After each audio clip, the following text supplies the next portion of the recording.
जे तू लभदा वफा फिरदा नी लभनी रूप दूजा सजा दा सजन सजनी जदों अपना बेगाना होया तकदे आई फिर रोंदेआं नू थां नी तैनूं लभनी लभनी लभनी।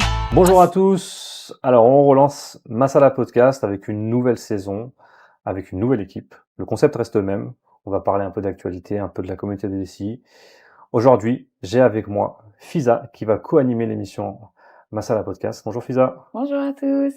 Et notre premier guest, mais pas des moindres, Hamza Taj, le fondateur de FP92. Bonjour Hamza. Bonjour. Bonjour Fiza, Salut. bonjour Sadat. Bon, j'ai pas besoin d'introduire Hamza, je pense. Maintenant, je pense que c'est fait. On va attaquer directement les sujets de l'émission Masala Podcast. J'ai cru que tu allais dire on va m'attaquer moi direct. Non, le but en fait de On garde ça l'émission, pour après. le but de l'émission Masala Podcast, on reprend un peu, c'est de parler de tout et d'avoir une personne en fait avec laquelle on fait un point d'actualité et on fait un point des projets. Aujourd'hui, le but c'est de faire un point aussi de FP92, de parler en fait du projet, de parler aussi de la communauté DCI. On avait fait un point il y a un an, donc ça serait bien de le refaire cette année un peu différemment. En 2026, on recommence. Donc Fiza, on recommence. On attaque les news de la semaine. C'est parti. Alors, on va commencer avec les actualités politiques et internationales. Il s'est passé des choses de dingue quand même, avec tout d'abord l'affaire Venezuela, arrestation du président Nicolás Maduro, arrestation par Donald Trump. Et son épouse. Je te laisse. Donc, le président vénézuélien Nicolás Maduro et son épouse ont été arrêtés par le président américain Donald Trump, enfin ses troupes. Il affirme que l'opération a été préparée secrètement depuis début décembre avec avion et hélicoptère. Nicolás Maduro et son épouse ont été transférés à New York pour être jugés pour trafic de drogue et terrorisme. CNN affirme même que les soldats les auraient sortis de leur lit avant de les placer en détention. Conducted an extraordinary military operation in the capital of Venezuela. All Venezuelan military capacities were rendered powerless as the men and women of our military working with U.S. law enforcement. Histoire de dingue. Qu'est-ce que t'en penses, Hamza? C'est pas plutôt un kidnappage? C'est un kidnappage. Moi, je trouve que déjà c'est un scandale. Je trouve que c'est pas normal que là on transgresse toutes les règles internationales, le droit. Enfin, il y a plus rien qui existe. Déjà, ça n'existait pas beaucoup, mais là, maintenant c'est carrément au grand jour. On atteint la souveraineté nationale d'un pays, on monte un faux dossier. Tout le monde sait que c'est un faux dossier, cette histoire de drogue, etc. Enfin, le type, il est pas aux États-Unis. Derrière tout ça, c'est quoi le but? C'est d'aller s'accaparer les richesses du sous-sol vénézuélien, en fait. Tout ça, pétrole. Le pétrole, notamment, parce qu'on sait que c'est les plus grosses réserves de pétrole au monde, a priori. Et a priori, la qualité de ce pétrole, il y a que les entreprises américaines qui sauraient la travailler. Donc, on va à la source, et on monte un dossier de toutes pièces. Donc, je pense. Trump s'en cache pas. Il dit qu'il va utiliser cet argent pour financer. Oui, il s'en cache pas. Et il a tout préparé, au fait. Tout a été préparé par les Américains, puisqu'il y a le prix Nobel de la paix qui a été décerné à une Vénézuélienne. Donc, ça me surprendrait pas que ça soit elle qui devienne la future présidente, comme par hasard. Enfin, on nous prend quand même pour des lapins de Garenne, parce qu'on nous fait croire que on est dans un monde où tout est régi, on respecte des règles, on respecte des codes, on respecte des lois. Mais au fait, tout n'est que propagande, et finalement on nous ramène, on nous invente une histoire, et petit à petit on commence à la voir en train de se faire, et c'est une histoire inventée de toutes pièces. Enfin voilà, moi je trouve que c'est scandaleux. Déjà l'ONU, je trouvais que c'était scandaleux. Pourquoi il y aurait des pays qui auraient des droits de veto, d'autres qui n'en auraient pas? Mais là vraiment, maintenant on s'affranchit même de l'ONU, c'est-à-dire il n'y a même plus besoin d'aller consulter. Il n'y a pas de réaction en plus internationale, il n'y a pas de pays qui ont réagi de façon négative à cette attaque? Bah, en fait, la France a réagi. Tous les pays, a priori, ont réagi en disant que c'était pas normal. Mais bon, après, c'est les Américains, on sait qu'ils font ce qu'ils veulent. Ouais. La question, c'est est-ce qu'un président peut faire arrêter un autre président comme ça Est-ce qu'un président peut faire arrêter n'importe qui? Je dirais même à la base, on est dans des pays de droit, a priori. On taxe certains pays de dictature, mais qu'est-ce que c'est que ça? C'est pareil, c'est rien de plus que la loi du talion et du plus fort. Trump, il s'accapare tous les droits. Il s'affranchit de tout, de toute façon. Maintenant, il n'y a même plus les usages où on faisait semblant.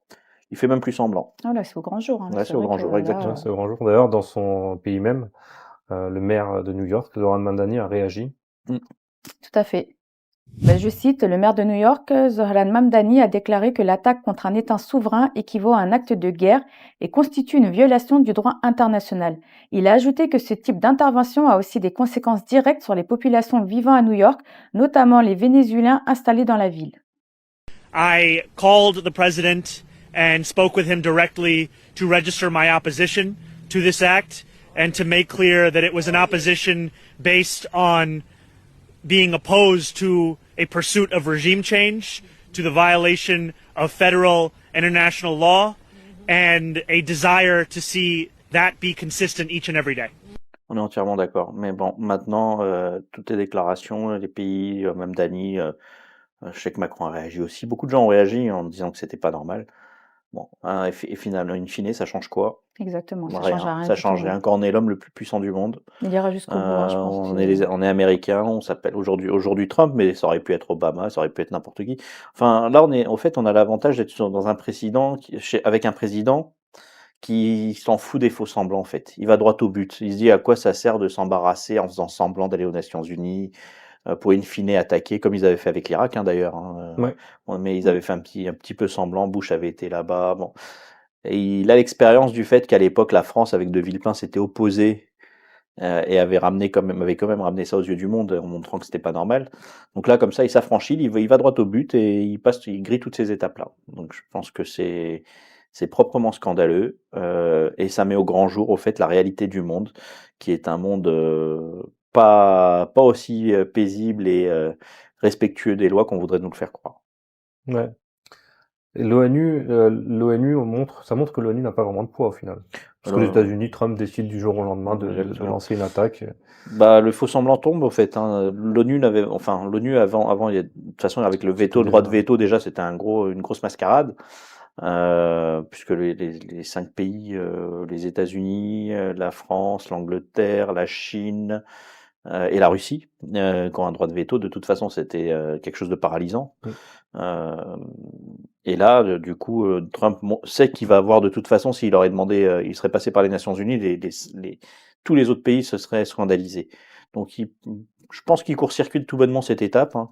Il a préparé le terrain avec ce faux dossier, je suppose faux dossier, hein, j'étais pas dedans, mais trafic de drogue, même s'il y a trafic de drogue, c'est pas sur le sol américain. Ouais. Donc c'est pas de la compétence des Américains. Le type, il est au Venezuela, il vit au Venezuela, il est président de là-bas, donc il vit là-bas. Donc on n'est pas devrait être jugé dans son propre pays. Dans son propre pays, voilà. Ouais, exactement. il y a pas la compétence juridique, territoriale de toute façon. Déjà, il avait attaqué aussi les navires. Il les avait saisis. Exactement. Et là, maintenant, c'est carrément le président. Toi, t'en penses quoi de cette histoire? Bah, en fait, la question, ça serait est-ce que les lois internationales, elles ont encore de la valeur? Parce que là, en fait, Voilà, on dit clairement. tout est bafoué. On dit il n'y a plus de loi internationale, il n'y a plus de protection. Enfin, chacun fait ce qu'il veut et c'est très grave, vraiment. Hein. Moi, je suis choquée. Hein. En fait, on se rend compte qu'avec Trump, il n'y a plus du tout de filtre. Et les Exactement. attaques, avant, il y avait beaucoup d'attaques qui se faisaient. Mais maintenant, Trump, en fait, il vient, il dit voilà, on a fait cette attaque-là, on en est fiers, et puis c'est tout. C'est tout. Voilà, c'est ça. Et avant le Venezuela, avec tout ce qui s'est passé, Iran, il y a eu plein d'attaques ciblées par Trump, par même Israël, et ça passe comme si c'était normal. C'est la loi du plus fort. En fait, ça Au nous final, rappelle une réalité, c'est que c'est la loi du plus fort. En ce moment, les Américains sont les plus forts. Je pense que les seuls qui sont capables de les contrecarrer, c'est les Chinois au jour d'aujourd'hui.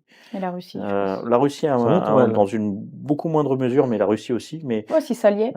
si s'allient, oui, là, Si ça lie, c'est ça, en fait. Il faudrait que les pays s'allient un petit mais peu. Hein. ils iront pas. En fait, le problème auquel on est confronté, c'est que ces pays-là n'iront pas chercher les Américains ou se mettre en guerre par rapport à un pays qui ne les regarde pas, notamment le Venezuela. Donc ils vont les laisser faire. Et vice-versa, hein, les Américains ne vont pas aller chercher les Chinois ou les Russes sur des conflits qui ne les concernent pas. Il y a le problème des Ouïghours, il y a plein de problèmes comme ça qui se posent aussi là-bas où ils ne vont pas les chercher non plus. Je pense que chacun essaie de sauver sa peau. Hein. Exactement. C'est un peu ça, hein, ces citoyens, en fait, en évitant d'essayer de rentrer dans des conflits, en fait, qui les concernent pas, parce que sinon, on touche ça déclenche la Troisième Guerre mondiale. Hein. C'est Si là, vraiment, ils commencent à s'allier, à donner leur vrai point de vue, je pense que là, on rentre dans une guerre, on rentre dans la Troisième Guerre mondiale, là. Je pense que c'est ce qu'ils essayent d'éviter, hein. Je pense, en tout cas, moi. Donc on reste d'accord sur le fait que l'ONU sert pas à grand chose au final. Ça sert à rien. Donc on va rester sur l'ONU mais on revient au Pakistan. Oui. Alors, lors d'une réunion d'urgence du Conseil de sécurité de l'ONU sur le Somaliland, le Pakistan a rejeté la décision d'Israël de reconnaître le Somaliland. Le Pakistan estime que cette démarche vise à déstabiliser la région et à affirmer son soutien au droit du peuple palestinien à l'autodétermination. Tu es au courant de cette histoire de Non, je suis pas au Somaliland? courant. C'est quoi Somaliland? Somaliland, en fait, c'est une partie de Je Somalie qui a découvre. été... Tu découvres aussi? Je C'est découvre. une partie Somalie qui voulait son indépendance. Et Israël est le premier pays à avoir reconnu le Somaliland. La Somalie est déjà reconnue, non? C'est Ah, une non, mais partie de la juste Somalie? ouais, en gros, il y a une partie qui voulait son indépendance et ils ont décidé, les Sur Israéliens ont Somalie, je sais décidé qu'il y a de... des, il y a- je sais qu'il y a, il y a- il y a- il y a- il y a- il y a des gens de religion juive aussi Mhm. en Somalie, donc de couleur de peau noire, qui vivent. Est-ce que c'est cette partie-là ou c'est une Non, partie non, qui a non, il rien y à a des voir? musulmans aussi dedans. Euh, C'est une grosse partie de la Somalie qui a été... Donc du coup, le président somalien s'oppose à cette décision qu'un autre État reconnaisse une partie de son pays ouais. comme un autre pays. Et C'est- donc le Pakistan, du coup, a rejeté aussi cette décision. Et toi, vous en pensez quoi, du coup, Bah, il y a que Israël qui les a reconnus? pour l'instant, de ce que je comprends, ouais. Je comprends pas pourquoi Israël reconnaît un autre pays. Il doit y avoir quelque chose là-dessous. Mm. Je pense qu'on n'en a pas toutes les données. C'est bizarre, je comprends pas. Normalement, enfin, Israël fait partie des Nations Unies. Les seuls qui ont compétence pour reconnaître un pays, en dehors des pays eux-mêmes, parce qu'ils peuvent s'opposer, même si ils font partie des Nations Unies, au niveau consensuel, c'est l'ONU. Je vois pas comment Israël reconnaît à titre individuel un pays, Mm. ou le droit de souveraineté d'un pays sans passer par l'ONU.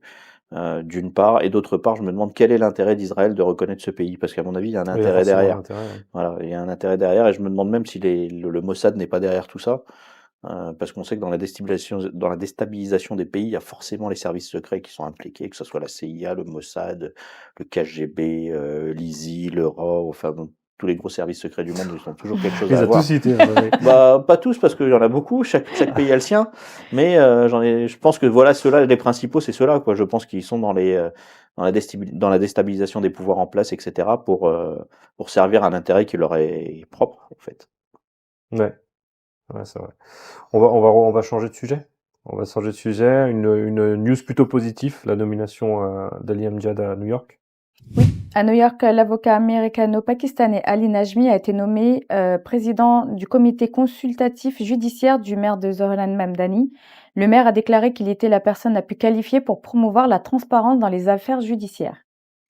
On voit de plus en plus de Pakistanais prendre de postes de plus en plus importants, même en France. Il y a des candidats aux élections de maire d'origine pakistanaise. C'est quoi ton point de vue par rapport à ça? Moi, je pense que c'est une bonne chose. Je pense que la communauté pakistanaise est une communauté brillante. Je pense que la jeunesse pakistanaise est une jeunesse pleine d'espoir, qui veut avancer, qui a des valeurs fortes. Et donc, je pense que ça peut être une bonne chose aussi de montrer son intégration et de faire valoir le point de vue, notre point de vue au niveau de nos pays d'accueil, des pays dans lesquels on vit. Donc c'est important. Et je pense que s'impliquer dans la vie sociale, démocratique, et que ça soit au niveau à tous les niveaux, que ce soit au niveau associatif, que ce soit au niveau culturel, que ce soit au niveau éducatif, que ce soit au niveau politique, c'est très important. Donc je pense que c'est une bonne chose. Et Zohran Mamdani, je trouve que déjà je veux saluer son élection, je trouve que c'est quelqu'un de très bien. Je pense que New York montre le pas. On a beau critiquer en France, vu de France, on critique beaucoup les anglo-saxons en disant ouais, c'est des gens qui sont très parcellaires, qui avancent pas, etc. Finalement, c'est eux qui avancent le plus, hein. Dans l'Amérique de Trump, on a ce paradoxe, on élit d'un côté un type qui est à la tête du pays, qui est très conservateur, et de l'autre côté, on élit un gars musulman, jeune, parce qu'il a 33-34 ans, je crois, il est très jeune, immigré, voilà, brillant, ça n'empêche pas, mais voilà, on donne quand même sa chance à des gens partis de nulle part. Donc ça montre que ces peuples ont un pouvoir de résilience. Il y avait Sadiq Khan déjà à Londres, Exact. même si on prend Manchester, Birmingham, il y a plein de villes qui sont dirigées par des Pakistanais en Angleterre. Après, ouais, l'Angleterre, je pense que c'est vraiment un autre sujet parce qu'il y a beaucoup plus de Les Pakistanais. Pakistanais, bah, Pakistanais. c'est du En France, mini-Pakistan. on commence à voir de plus en plus de Pakistanais C'est vrai. qui commencent à sortir du lot. Mais en France, on a quand même CNews et BFM qui sont là en train de nous ramener un petit peu à nos origines, à notre religion éventuellement. À voilà, notre et, incompétence, à parce que nos- c'est un peu ça, hein. voilà, en fait, moi je pense qu'on n'est pas incompétent. Je pense que Non, on veut masquer nos compétences justement pour justement. essayer de nous faire passer pour des Heureusement qu'il y a incompétents. les autres Voilà. pays justement pour, un petit peu relever, Mais en fait, comme ils peuvent pas aller sur le terrain de la compétence, justement, du coup, on va sur ces autres terrains. Donc, mmh, on fait peur, on exactement. divise, on fractionne, alors que le but d'un pays, c'est de rassembler, d'unir. Ce qui est bien aux États-Unis, moi, j'y ai un petit peu étudié, donc je sais que c'est un pays qui est très socialement, chacun a son identité et la revendique, mais en même temps, ils se sentent tous américains. Parce Parce qu'ils qu'ils se- Ouais. ils se respectent. Exactement, ils C'est se ça, hein, respectent. Donc, simple, oui, ouais, c'est ça. voilà, ils sont américains, et puis je suis américain et Mmh, musulman, je suis américain et catholique ou évangéliste ou peu importe, mais ça fait partie de l'identité. Les origines exactement. font partie de l'identité. En France, on est passé de l'intégration à les politiques souhaiteraient qu'on passe de l'intégration à l'assimilation. On va pas s'assimiler, on n'est pas tous pareils, on est chacun différent, on a chacun notre identité, et fier de l'avoir d'ailleurs. Donc, je pense que ce mélange, ce brassage un peu d'identité, d'origine, etc., c'est plus une richesse, et il faut le prendre comme ça. Et je pense que ça, c'est l'avantage des Anglo-Saxons, c'est qu'eux, ils le prennent comme ça. Exactement. Maintenant, on va parler d'un sujet qui fâche un peu les Pakistanais, l'alcool. Moi la première, hein. Allez, je t'en prie. Alors, la célèbre brasserie historique pakistanaise Mary Brewery a obtenu l'autorisation d'exporter de l'alcool après 50 ans d'interdiction. Est-ce que c'est normal pour vous que le Pakistan, un pays musulman, je pense qu'ils fabriquaient déjà de l'alcool avant. C'est juste que maintenant, ils Malik exportent. Brewery, ouais, ils fabriquent de l'alcool. Et ils fabriquaient, a priori, d'après ce que j'avais compris, enfin, ils vendaient tout ce qu'ils fabriquaient. C'est très demandé. A priori, c'est un alcool de très bonne qualité.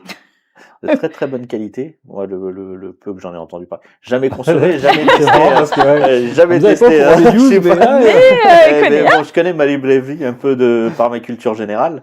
On m'a dit que c'est un alcool de très bonne qualité qui date de l'époque de l'Empire anglais, parce que les Anglais, quand ils avaient colonisé l'Inde et l'Empire indien, bah, ça a forcément, été il fallait. fondé en 1860. Bah voilà, tu vois, les Anglais sont arrivés à peu près au milieu du 19e, donc ça colle. Donc forcément, il fallait qu'ils picolent, hein, sinon ils s'amusent pas. Donc, en fait, ce qui choque les Pakistanais, c'est que, enfin, tout le monde au final, c'est qu'il y a de l'export de l'alcool qui est fait. Mais en fait, l'alcool est déjà produit depuis tellement d'années au Pakistan, au final. Mais oui, mais moi, je vais avoir un avis qui est pas trop consensuel sur le sujet, puisque moi, je pense que, à mon sens, il devrait pas y avoir d'interdit. Mais c'est mon avis personnel. Je pense que je pense qu'il faut arrêter, il faut mettre fin à cette hypocrisie au Pakistan. Parce que franchement, quand tu vas au Pakistan, dans les villages, etc., qu'est-ce que ça picole? Ouais. C'est un truc de fou. Et c'est ils se vrai. rendent malades, et ils picolent des alcools frelatés, etc. Ils finissent à l'hosto, parce que Ah c'est ouais? fait Ah oui, c'est fait J'aurais dit peut-être clandestinement. plus à Karachi, Ah chez non, les non, riches, partout, mais je partout. pensais pas Ah non, non, non, même dans dans les les villages. Bah, villages, je suis choquée. etc. Donc, il y a une hypocrisie Autour de ça. générale autour du sujet. Là, au moins, c'est réglementé. C'est une brasserie qui est connue, qui fait les choses dans les règles. Bon, elle le faisait déjà sur le marché local, donc du coup, et tout se vendait. Donc là, Ouais. maintenant, elle va l'exporter. Bon, si ça peut faire rentrer des devises au Pakistan, et ça peut améliorer nos réserves de change, pourquoi pas, quoi. Moi, je suis Ouais, pas mais ça opposé. reste illicite, en fait. Pour moi, ça reste de l'argent sale. Mais en fait, ça se faisait déjà. Donc, en fait, le fait qu'ils exportent le truc, Oui, ça change en quoi vrai, au ouais, c'est problème? pas après que ça, oui, qu'ils exportent ou pas, c'est la fabrication. Pour moi, ça reste de l'argent, voilà quoi.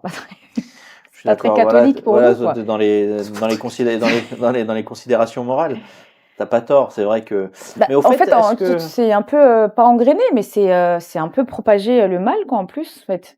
C'est donner encore plus envie, et puis c'est un peu.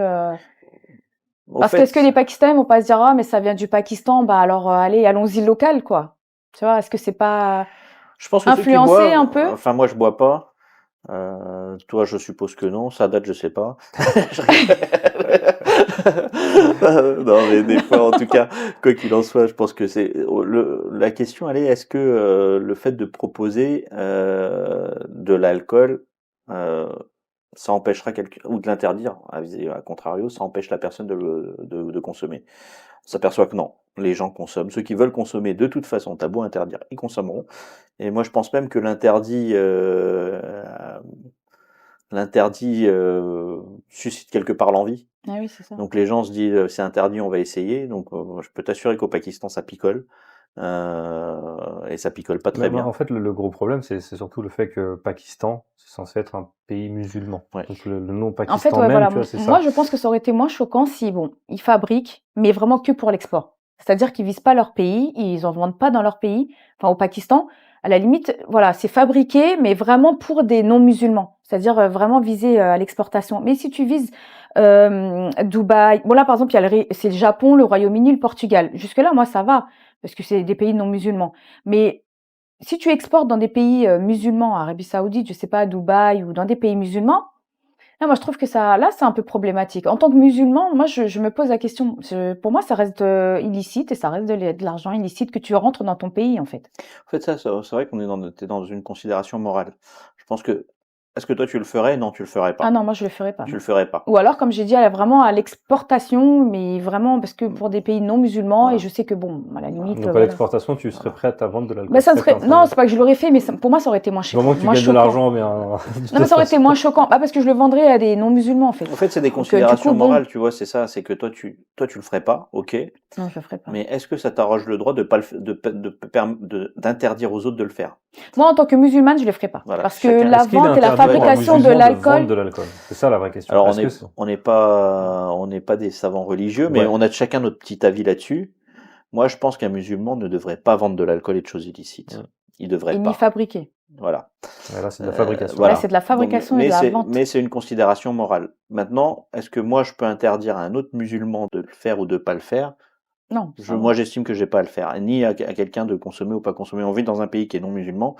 Je ne viendrai pas à l'idée d'aller demander à mon député de dire demande à Carrefour d'interdire de vendre Ah de ouais. l'alcool Ah parce oui, que non. moi je suis musulman. Non, on est dans un pays et je pense que c'est pareil qu'on soit dans un pays musulman ou non musulman. À l'époque du prophète, de l'alcool était vendu.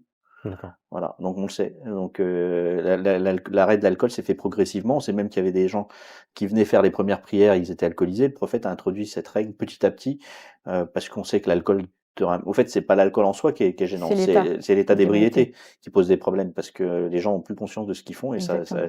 ça pervertit la société. Donc le problème, c'est où est-ce qu'on place le curseur. C'est comme les 0,5 grammes d'alcool dans le sang quand on conduit. Et moi, je connais des mecs qui vont dire, moi, je peux boire de la bouteille, je suis pas bourré. Il y en a d'autres qui vont dire, Un, deux ouais, j'ai verres bu et puis ils vont être, de ouais. gouttes. Voilà, ils Ouais. sont torchés. Donc, au fait, c'est où est-ce qu'on place le curseur. Donc, dans l'islam, le curseur, il était simple. C'est comme il y a un risque, il n'y a pas de curseur du tout, vous buvez pas. Je sais pas. Maintenant, moi, j'estime que ça m'arroge pas le droit à moi en tant que musulman, même si moi je le ferais pas, d'interdire aux autres de le faire. Je pense même qu'on est dans une compétition là-dessus. Je suis pas d'accord avec Fisa justement, puisque je pense que je pense qu'on est dans une compétition mondiale. On parlait de Pakistan Airlines là qui a été vendu dernièrement aussi, qui est en compétition avec des compagnies comme Emirates, comme Qatar, etc., qui eux proposent de l'alcool dans leur flight. Et franchement, moi, je suis très content de prendre Qatar, même si je consomme pas d'alcool. Et je trouve que ça fait partie d'un service et d'une offre. Après, chaque personne a sa propre conscience et gère sa conscience. C'est-à-dire que le fait de proposer, je trouve pas ça condamnable. Le fait de prendre, je trouve ça condamnable. Moi, je proposerais pas. Et Mais consommer, voilà. là, tu fais la différence entre consommer et vendre, quoi. Voilà, exactement. Moi, je la fais pas. Voilà. D'accord, ok. Bon, après, voilà, ça reste une décision personnelle. Oui, après, chacun, oui, bien Chacun sûr, hein, son- midi à sa porte, Exactement. chacun. On va rester sur les boissons. On va parler de Pepsi Next et pardon, Cola Next et Pepsi et avec Pepsi. la marque Sting. Oui, la société pakistanaise Mezan Beverage, fabricant de Cola Next, a été condamnée à une amende importante pour avoir copié la boisson Sting de Pepsi. Ouais. Moi, je connaissais même pas Cola Next avant. Moi non plus. Donc, ils ont été condamnés. Bon, Sting, c'est une Ouais, boisson parce qui est qu'ils quand ont même connue au recopié, Pakistan. On en trouve aussi en France. C'est comme du dans les Pepsi, épiceries. c'est pareil. Sting? Non, Sting, c'est une boisson un peu Ça doit être quelque chose qui a été rouge, racheté, non? je pense que ça a été racheté parce que je sais pas. Honnêtement, je sais pas. Mais en tout cas, c'est une boisson que moi j'ai déjà goûté au Pakistan. Ici en France, on en trouve aussi. Ouais. C'est une boisson qu'à une époque, Amir Khan, là, le boxeur britannique, Mhm. était légère et donc il en faisait la promotion. Donc c'est comme ça que j'ai connu. Mais c'est une boisson pour énergisante, quoi, on va dire, un truc dans le genre. D'accord. C'est pas bon. Donc, au fait, ils ont copié un gars Ils qui ont a copié le carrément. design, enfin la contenance, tout. Et en fait, du coup, la question s'est posée. En fait, quand les consommateurs achètent, ils peuvent se tromper en pensant que c'est Pepsi, alors que c'est Cola Next. Ouais, donc c'est complètement Parce que normal, c'était quoi. vraiment C'est copié. complètement normal qu'ils se fassent interdire. Voilà, C'est de la tromperie. exactement. C'est pas normal, quoi, que le type il fasse ça. Il devrait être condamné pour ça, quoi. Ouais, C'est donc bah, c'est une ce qui très s'est grosse passé. amende, hein. Ouais, ils sont pris Très grosse une amende. 15 millions de colos, non? Ouais. C'est pas ça? Ouais, d'accord. 15 millions De de roupies. roupies, pardon. Ouais. D'accord. On Américaine. va parler un peu de société et de communauté pakistanaise. Au Balochistan, lancement d'un bus rose pour les femmes. Oui, je viens d'apprendre que le gouvernement du Balochistan a lancé un service de bus, réservé aux femmes et aux étudiantes. L'objectif est de leur offrir un moyen de transport plus sûr et plus digne. Très belle initiative. Très belle initiative, c'est une Ah, c'est une très initiative belle qui se fait initiative. de plus en plus. J'ai l'impression au Pakistan, il y a de plus en plus de services proposés aux femmes. Et que maintenant qu'il y a des bus complets. Est-ce que c'est pas justement un problème sociétal du coup, qu'il y ait des bus 100% femmes? Si elles sont plus à l'aise, moi je vois pas de mal. Mhm. Euh, Après, il faudrait voir la fréquence des bus, comment c'est géré, est-ce qu'il y en aura assez, est-ce que c'est pas seulement un effet d'annonce pour faire plaisir, et parce que Balochistan, on sait que c'est une région je vais pas être péjoratif, je vais pas dire aérée, mais c'est des gens qui sont assez encore traditionnels et conservateurs, qui vivent à une époque. Ah, mais bizarrement, c'est eux qui ont pris l'initiative, comme quoi Enfin, que ce soit des... c'est le gouvernement qui a pris l'initiative, justement, je pense, pour répondre à un besoin. Je pense qu'ils ont dû leur Non, mais ils faire devraient faire savoir. ça dans toutes les villes, hein, vraiment, parce que c'est une très très belle initiative. Moi, en tant que femme, quand on va au Pakistan, je peux dire les mains, les baladeuses et tout ça. Donc c'est vraiment, je pense que c'est et ils devraient faire ça dans toutes les Dans tous les villes, pays. vraiment, parce Mais ça, je que suis assez d'accord, t'as c'est raison, qu'au Pakistan, tu vois, ce genre de choses, les mains baladeuses, etc., c'est plus ouais. courant qu'ailleurs. C'est vrai? C'est vrai, Ah c'est même oui, plus courant qu'ailleurs. c'est oui. C'est pas normal Il y a d'ailleurs. déjà le Tu peux pas aller au taxi marché sans te faire pincer 100% les fesses, hein, femmes. excusez-moi, mais c'est vraiment, hein, c'est Sérieusement? véridique, véridique, hein. Je te parle de ça, il y avait encore, enfin, quand j'y allais, j'étais peut-être 15 ans, 20 ans, mais non, c'est horrible, Ouais, et en plus, il faut rien dire, enfin, la femme, elle doit rien dire en plus, elle doit accepter, mais donc justement, je ça, il faut pense que que ça dans le change bus maintenant. aussi, Est-ce que non, c'est un vrai progrès ou c'est juste un pansement? ah non, pour moi, c'est un vrai progrès. Moi, franchement, en tant que femme, je trouve que c'est un vrai progrès et je pense que tout le Pakistan devrait prendre exemple. Et j'espère vraiment que cette initiative, elle marchera, que ça va fonctionner, qu'il y aura plus en plus de bus et plus en plus de villes qui reprendront le concept, hein, Est-ce parce que que justement c'est vraiment, pas masqué un vrai problème? Parce que si au Pakistan, ça va créer encore plus de frustration parce que les femmes du coup seront séparées. Et donc du coup, bah en fait, pourquoi frustration? parce que les mecs, si les mecs ils arrivent plus à pincer Ah bah, des ouais. fesses, c'est ce que t'es en Oui, mais train de dire. oui, mais C'est alors à un vrai. moment donné, il Est-ce faudrait qu'il prendre faudrait pas prendre l'initiative de mettre des vraies amendes et Des amendes. d'avoir des vrais trucs pour des Mais mecs en qui font fait, des c'est conneries fait. comme Non, ça mais parce que c'est pas c'est-à-dire normal. que non, mais c'est-à-dire tu peux pas parce que quand c'est fait tellement discrètement que quand tu te retournes, tu sais pas qui te l'a fait. Donc comment tu veux porter plainte ou comment tu veux Ouais, contre c'est qui vrai. tu veux te retourner? Que Mm. c'est fait tellement à la sauvette Ah, moi je suis que d'accord c'est sur pas le principe possible. du bus Donc pour je pense 100% que femmes. dans l'immédiat, Si. je trouve que c'est une belle initiative, vraiment. Ouais. Ouais, bah écoute, si, Ils devraient même faire des avions même. Les avions 100% femmes. 100% les femmes. avions, ça arrive moins souvent, non? Je pense que c'est moins à l'étroit, chacun mais c'est son pas mal. siège. Les avions 100% femmes pilotés par des femmes. Si je viens d'avoir une les stats excellente de idée. sécurité. La En fait, prochaine je viens étape de d'avoir- ça, ils devraient je- faire des je- villes 100% Mais femmes. je pense que je viens d'avoir une excellente idée, hein, On franchement. devrait bannir les hommes de cette planète. Pourquoi? Non, mais bon, si elles se sentent rassurées, etc.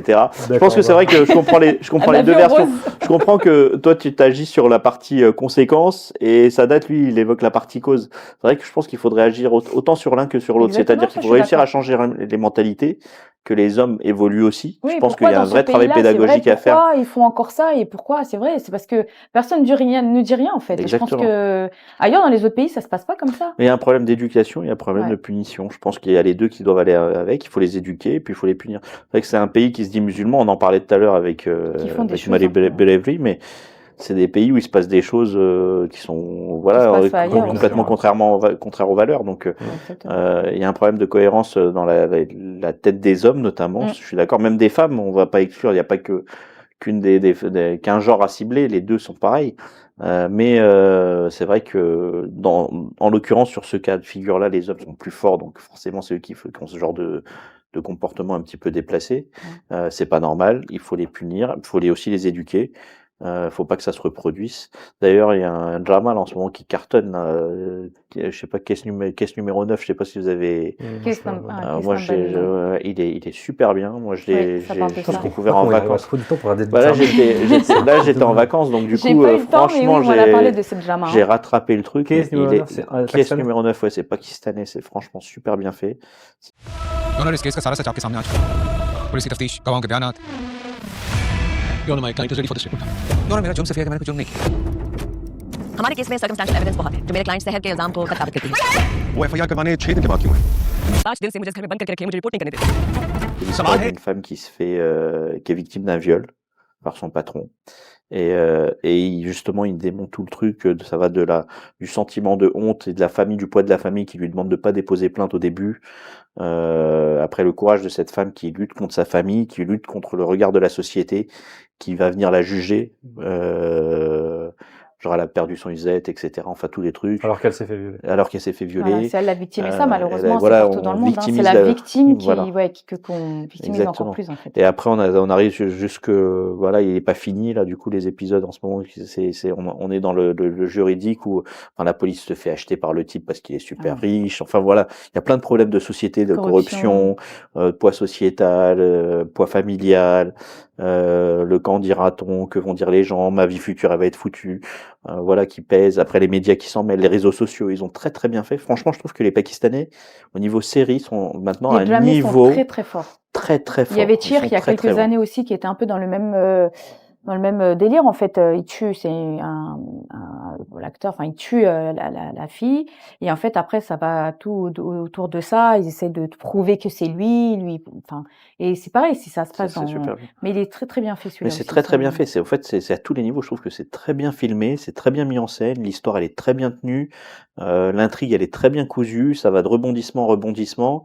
Même le jeu de caisse numéro 9. Ouais, donc on va le mettre en description, comme ça si vous voulez regarder sur internet, ça sera disponible. On va terminer un peu l'actualité avec un truc pour Fisa, mariage, pression et cool là. Oui, cette semaine, donc une news a beaucoup fait réagir dans la communauté. Donc, c'est l'ancienne actrice et chanteuse pakistanaise Rabi Pirzada a révélé pour la première fois les raisons de son mariage et de son hula. Elle explique s'être mariée sous la pression des parents dans un mariage de type Batta Satta. Elle a ensuite demandé le hula, estimant qu'elle n'aurait pas dû accepter ce compromis. Après, mariage, c'est un sujet qui revient souvent, ce genre de truc. On en a déjà parlé dans ma salle à podcast aussi. On disait à quel moment on peut parler de mariage forcé ou pas. Ouais. Donc là, pour toi, c'était sous la pression qu'elle a accepté. Ouais. Bah, si elle l'a accepté sous la pression et qu'elle a décidé de faire un coup là, c'est qu'elle a réussi à se libérer de sa pression. Enfin, toi, t'en penses quoi, Nzobé ? Je pense que les femmes vont pas être d'accord avec nous, mais bon, je suis assez d'accord. Je trouve que la pression, elle est des deux côtés. Hein. Franchement, moi, en tant qu'homme, j'en ai un peu marre qu'on résume la pression à celle des femmes uniquement. Les hommes, ils ont la pression aussi. Hein. C'est un vatla sata. Je pense que le gars aussi. Oui. On lui a dit, bah, on a donné ta sœur, maintenant toi, tu te maries avec elle. Je pense que, oui, dans tous les cas, c'était un mariage pas arrangé. Je pense que, voilà, moi, je suis pas anti-mariage arrangé, je veux dire, de fait. Je pense que des fois, ça peut être une bonne chose. Oui, mais quand les deux sont d'accord. Voilà, exactement. C'est le problème du consentement. Parce que je pense que des fois, quand on est amoureux aussi, regarde ici le nombre de divorces qu'il y a et le nombre de séparations qu'il y a. L'amour, c'est succinct hein, quand tu es dans la vie de tous les jours et qu'il faut nettoyer les chaussettes sales du gars et repasser son linge. C'est déjà compliquant, il y a de l'amour, alors quand il n'y a pas d'amour. C'est plus le même gars qui t'a ramené à dîner. C'est exactement. Avant le mariage, ça change. Hein. La vie non, en fait, je pense que c'est à partir du moment qu'il y a de la pression des parents ou de la famille, c'est là que ça devient compliqué. Je pense qu'on pourrait juste proposer, tu veux, physiquement, oui, ils peuvent faire. Se rencontrer un petit peu vite fait, histoire d'eux, même avec les parents à côté, mais au moins un minimum. Mais dès qu'il y a une pression du genre, voilà, on a fait ça, alors fais ça, ou commence à avoir de la pression, là, ça commence à devenir les mœurs sont en train de changer. Je pense que les parents aussi, tu sais, qui mettaient la pression, ils ne la mettaient pas forcément à mauvais escient. Je pense qu'ils la mettaient parce qu'ils sont, c'est mon avis, je pense qu'ils croient sincèrement qu'ils sont en train de faire de bien pour leurs enfants. Je pense qu'il n'y a aucun parent qui veut du mal pour son enfant. On est tous parents. Je pense que personne ne veut du mal à son enfant. Alors nous, les mœurs sont évoluées. Il y a le côté un petit intérêt derrière quand même. Hein. C'est mieux que ça reste dans la famille par rapport à la dot, par rapport. ou les papiers, parce qu'il faut dire aussi, quand on fait venir à l'étranger et tout ça, moi, je dirais pas ils pensent mauvais, Ouais. mais je te dirais il y a quand même toujours un petit Il y intérêt a un derrière. intérêt, il y a un intérêt, je Tu suis vois, ça, entièrement c'est pas d'accord. désintéressé, Ouais, ouais. c'est pas Il possible. y a un intérêt, mais c'est pas leur intérêt. Tu vois, c'est encore l'intérêt de la famille parce que Oui, il faut qu'on se mette dans leur tête, leur notion d'intérêt n'est pas exactement la même que la nôtre. Nous, on a un intérêt maintenant, notre génération, à partir de notre génération, qui a un intérêt un petit peu plus égoïste. C'est-à-dire, on est plus auto-centré sur nous-mêmes et on regarde plus à notre bien-être à nous. Eux, à l'époque, ils ont été éduqués dans une société où c'était l'intérêt collectif familial. Donc, c'était les générations, tu vois, où la mère, elle se sacrifiait pour ses oui, voilà, c'est enfants, ça. le père, il était prêt à se sacrifier pour ses parents. Enfin, voilà. Ah, le Et donc, du sacrifice, ouais. coup, ils prennent la notion de famille au sens large, ils s'arrêtent pas à leurs enfants. Oui, il parle un peu, Ils parlent aussi des enfants de leurs frères, de leurs sœurs, etc. Donc c'est vrai, comme tu dis, ouais, bah ils vont se dire, ah bah tiens, c'est bien que lui aussi il vienne, c'est l'enfant de ma sœur, ce Oui, serait bien voilà, qu'il c'est vienne. que ça Ou reste c'est la fille de, familial, voilà. dans la famille. Donc voilà, donc cette histoire. Maintenant, on est en train d'évoluer. Les choses sont en train de changer. Je trouve qu'ils sont ça avance assez Ah oui, vite oui. hein, maintenant, et ils sont en train de comprendre que c'est pas forcément bien et que parce qu'avant les femmes aussi, il y avait aussi cette notion de sacrifice. Les femmes se sacrifiaient, c'est-à-dire qu'elles savaient que c'était comme ça, elles acceptaient comment je peux appeler ça, elles acceptaient Ouais, la décision, la enfin, le choix décision, des le parents, deal, le choix de voilà, la c'était famille. comme une contrainte, quoi. C'était voilà, c'est Après comme ça, et ça, puis ça c'est c'est tout. vraiment un sujet, je pense qu'on peut en débattre Pendant des heures. pendant Ouais. des heures et ça va pas forcément Exactement. évoluer. Chacun, il y a encore des endroits où Ouais, ils sont encore à exactement. l'ancienne. Nous, on a une mentalité un peu plus européenne, donc on pense aussi Ah ouais. différemment. Mais c'est bien que Ouais. de plus en plus le rôle-là soit accepté. En tout cas, voilà, les femmes, elles ont Bah, quand même il est dans ce l'islam, donc droit. c'est qu'il est accepté, Ouais. tu vois. Voilà, donc, c'est qu'elles ont ce Elles ont droit-là ce et droit, j'ai envie de exactement. dire, tant mieux si elles arrivent à Exactement, ouais. On va à conclure mettre. le côté actualité. Je pense qu'on a fait le tour de la semaine. On va revenir. On a dépassé un peu le temps. On va essayer de concentrer un peu. On voulait faire un point avec Hamza Bey. Hamza Bey, donc on le représente très rapidement, le fondateur de FP92, multi diplômé, C'est trop d'honneur, ouais, bon. businessman, multi. Ouais, Je c'est trop sais pas, il y a d'honneur. trop de choses. Je sais pas quoi dire en fait. Il y a Ouais. tellement de choses. Hamza Bey, c'est une personnalité de la communauté pakistanaise que beaucoup de gens maintenant connaissent parce que vous voyez de plus en plus sur FP92 et dans plein d'événements de la communauté aussi. Tu as reçu le prix l'année dernière, Myriam Makeba. Tu as reçu aussi cette année un prix au Sénat pour meilleur businessman 2025. Tu as reçu aussi un prix récemment Business Forum. Ouais, c'est gentil.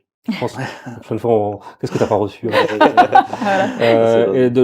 On s'est dit aujourd'hui, on allait faire un point très rapide sur FP92, de l'évolution. Alors, on en a déjà parlé aux premières émissions de Masala Podcast. Là, on recommence la saison. Donc, est-ce que toi, tu pourrais nous dire encore une fois pourquoi FP92? Alors, FP92, comme j'ai dit et répété, c'est un média qui est destiné à la communauté franco-pakistanaise essentiellement. Mais avec le temps, on se rend compte que les Pakistanais aussi du Pakistan se l'accaparent pas mal. Je pense qu'on a cette image de média basé à l'étranger et qui plaît et qui séduit aussi les Pakistanais du Pakistan. On est un média complètement indépendant, fait par des gens complètement indépendants, souvent essentiellement des non-professionnels du secteur et des gens impliqués dans la communauté et qui veulent avancer pour la communauté. On veut montrer, ça revient un petit peu à ce qu'on disait tout à l'heure, le but de FP c'était de montrer qu'on est des gens intégrés, qu'on veut faire évoluer les choses, qu'on veut mettre en valeur les gens qui font évoluer les choses. Et c'est le but de FP92. Mais est-ce que la communauté comprend vraiment le projet de FP92? Alors écoute, nous on l'a suffisamment dit. La communauté, je pense qu'elle a du mal à s'accaparer les choses. On est encore dans ce problème générationnel qui fait qu'on est dans une nouvelle société et on veut bien retourner le système, mais on veut pas faire les actions qui permettent de changer le système. Tout le monde est en train de critiquer ce qui se passe, mais personne va agir pour le faire. Alors nous, avec Sadat, avec Faisal, on a eu cette chose de poser les premières pierres et on s'est dit tiens, vas-y, on va jeter un caillou dans la mare. Mais maintenant, c'est à la communauté et c'est aux gens qui se sentent impliqués, qui se sentent concernés de s'impliquer aussi et de prendre des choses à bras le corps. C'est-à-dire que nous, on n'a pas vocation à courir derrière. On a offert une plateforme et elle est ouverte à tous. Venez, saisissez la plateforme, saisissez les moyens.